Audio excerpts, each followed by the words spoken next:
देखो न गाइस कसो अरे रातो अरे फेरि तिम्रो मुला चाहिँ रातो अब यो रहेछ। चाहिँ अति मेरो चाहिँ बारीमा यत्रो यत्रो भयो मुला साथीभाइहरुकोमा चाहिँ कस्तो छ देखो न गाइस कसो अरे रातो अरे फेरि तिम्रो मुला चाहिँ रातो अब यो रहेछ। चाहिँ अति पिरो मिठो अचार खानु यो चाहिँ अब अरु त्यो सेतो मुली जस्तो हाउडे हुँदैन फेरि लेकको एकदम माथि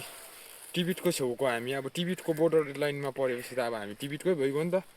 अब यो माथि हिउँ पर्छ हाम्रो जग्गामा खेक्पाहरू जामिने जग्गाको यो अर्ग्यानिक एकदम गाईकै मलमा मात्रै फलाएको डेफी सेफी युरिया सिउरिया केही युज छैन यसमा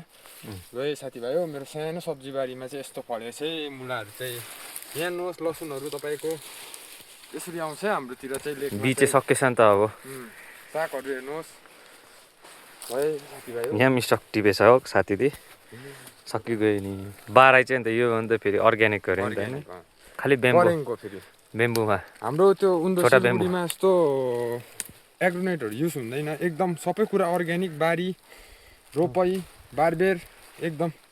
सबै कुरा अर्ग्यानिक सकिगयो नि त्यसरी काम लाग्छ यो चाहिँ गाईलाई खोलिदिनु भइगयो साथीभाइ हो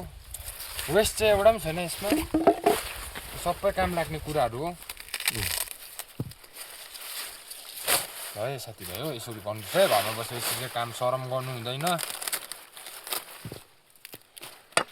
यसरी गर्नुपर्छ साथीभाइ हो काम चाहिँ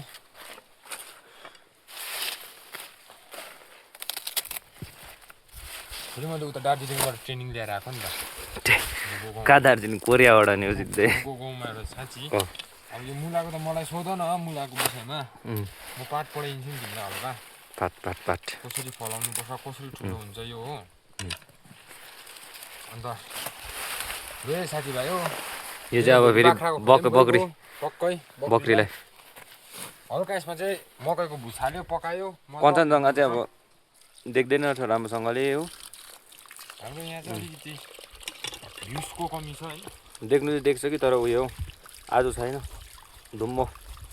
टुवालो भन्छ के भन्छ अब के लागेको हो कि पारी हो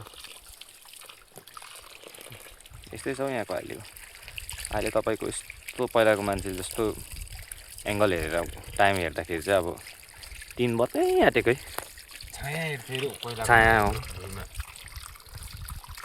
राखेको कुराहरूबाट हो नि